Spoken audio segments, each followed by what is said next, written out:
everybody gets into their hobbies a different way. But today I'm going to share the story of how I got into quilting, pojagi, and embroidery.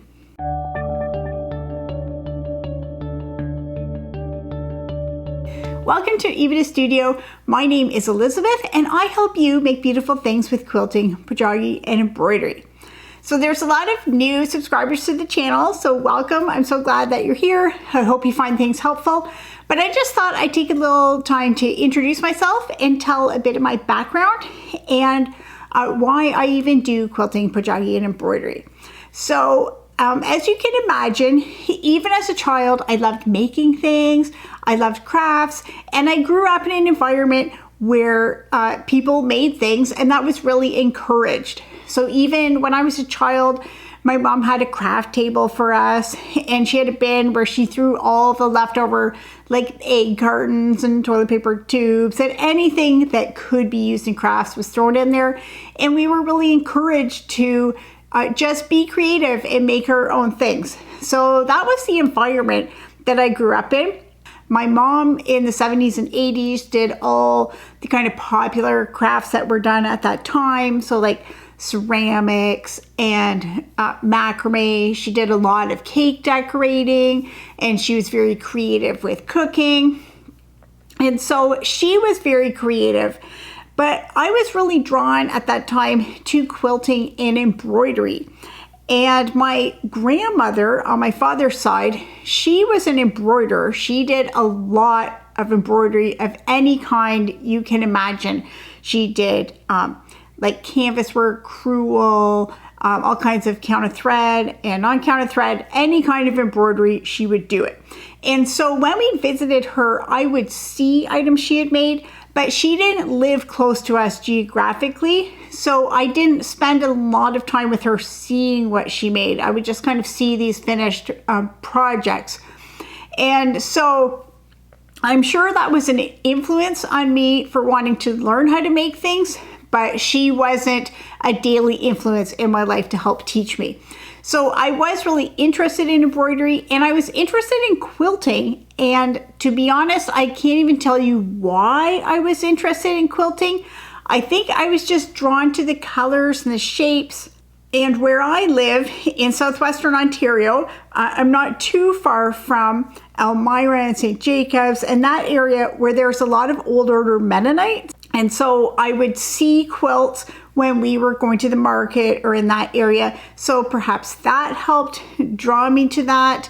Also like reading books like Little House on the Prairie, they would talk about making quilts. So I don't exactly know one thing that drew me to quilts, but I knew I was very interested in it, even as a child. And I loved the geometry and the shapes in traditional quilting. And so I knew that was something that I wanted to learn. So even though my mother was not a quilter, there wasn't any quilters in my family that could help me, I had learned from my mom's example that if I wanted to make something, I would be able to figure it out. I could find out how to make something and learn it. And so as a child, I went to what was the source of all information before Google, and that was the library.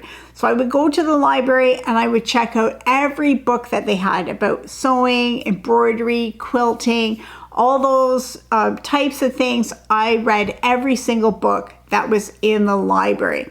And then eventually, as I got older, I was able to purchase books, and I was able to purchase materials and just try things out.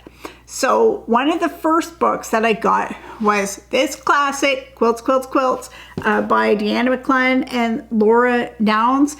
So this is a classic. And so, of course, I spent a lot of time studying that book. And that book was still pretty template based. There wasn't a lot of rotary cutting and that kind of quick piecing. That was just starting to come onto the quilting scene.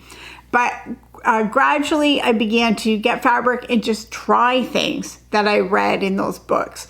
And so I was kind of self-taught. I learned from books, and I would just learn from trial and error of what worked and what didn't work, what I liked doing and what I didn't like doing. And so that is how I really got into quilting and embroidery. I was still pretty isolated. Like, I just did it on my own. I didn't really know any other people that did that. I knew there had to be people because there was books, but I didn't know any. And then when I was in my late 20s and I married and had a daughter by then I was finally connected with a quilting guild. And the Quilt Guild, they welcomed me. They were so friendly, even though at that time I was younger than a lot of them. But I remember being on maternity leave. I was off work, and one of the women actually invited me over to her house. So I loaded up my sewing machine and my baby and a playpen, and I went over to her house and she showed me some basic technique. So that was really helpful to me, and it really helped me feel part of the quilting community. And then as I got busy with work and kids and things, I wasn't able to continue being with that guild, unfortunately, just with time pressure, until many years later, I was able to go back and rejoin that same guild. And I'm happy to say I'm still a member of that guild today, and I still think it's a pretty friendly group. I'm no longer the youngest one in the room, but it's still great to be there. So that is quilting and embroidery. Embroidery is a similar story. I check books from the library and just trial and error, try things. That is how I learned embroidery. I will say that it was something that I was a little bit natural at. It was something I was drawn to. And so just as a funny story, when I was a child, my grandmother, who did embroidery, she made smock dresses. And so my sister and I both had smock dresses, but we have very different memories of that. I don't particularly think she enjoyed wearing smock dresses and feeling it on her, but I have distinct memories of being a little girl in church and sitting there and seeing the smocking on the bottoms of the dress. And in my mind, I could visualize how the needle had to go through the pleats of fabric to be able to make the stitches. And I would sit and see all the different stitches, and I could picture how they were made. And I was maybe 6 or 7 at that time. So it was something that I was just kind of naturally drawn to. So that's quilting and embroidery. And pojagi was a little bit of a different topic. So pojagi, or traditional Korean sewing, you're probably wondering, how in the world did you get into that? And that's a great question. And that goes back to 2009. And at that time, my husband was offered a position on a project in South Korea. And so it was a good opportunity, seemed like a good time. So we packed up 4 kids who were 1, 4, 6, and 10. And we moved halfway around the world. And I didn't really know anything about Korean culture or the country. I didn't really know anything. So as you can imagine, huge culture shock. I was going through culture shock. Even like buying food at the grocery store was suddenly difficult. And I was helping 4 young kids get through culture shock. So at that time, one of the first things I bought was a sewing machine, and that sewing really helped my mental health because I was making something. It was something that I knew how to do. It was something familiar, something calming, and being creative and making things with your hands, I believe, is very beneficial to people's mental health. I think making something, whether it's done perfectly or imperfectly, just the process of making things is good for people, in my opinion. So anyways, I was in Korea. It was, as you can imagine, a bit of a blur. There was so much going on. And then after we were there for a couple of months, I happened to be at a nearby rec center, and they were just launching their new session of all these classes. And they had some kids classes. I actually took my youngest daughter there for like a toddler mommy and me music storytime class. And they had exercise classes and painting classes and all these different things.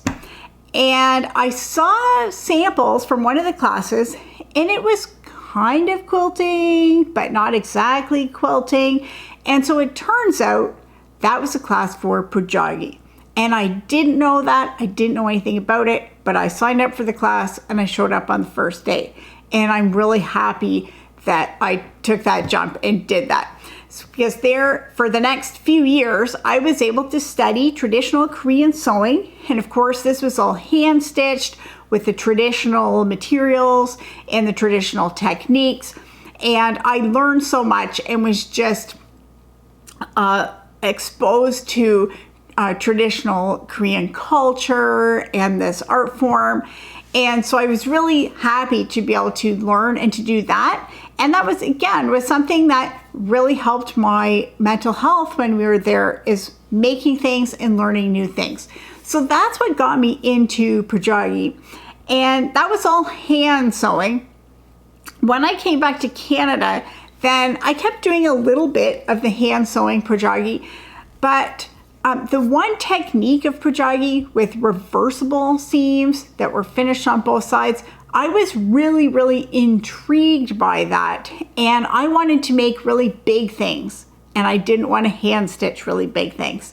So I began to play around on the sewing machine, and I came up with a couple different techniques to replicate that seam technique on a sewing machine. And so that's when I started to make the big pojagi window hangings. So if you've seen those on my website, those are the curtains and they look like stained glass. They are reversible. It's only one layer of fabric. So I've been making those for many years now, and I still love it. Every time I finish a piece and I hold it up in a window, it's like, wow, that looks really nice. I still really enjoy that. I'm also now kind of expanding that idea to do things beyond just window hanging. So you might have seen my shower curtain or some of the clothing that has pojagi seams, things like that. But I'm always trying to try something new, learn something new, try new things. Not everything I do works out, but it's fun just in the process of making things. So how did you get into quilting or embroidery or pojagi or all three? I would be really interested to hear. So drop a comment and just let me know how you got started. And have any of the things that I've said resonated with you? Do you find the process of making things helps your mental health? I'm really interested to know. So if you haven't done any of those things, quilting, pojagi, or embroidery, and you would be interested, then I have piles of tutorials to help you get started. So you can find that here on my channel and at my website, epidastudio.com.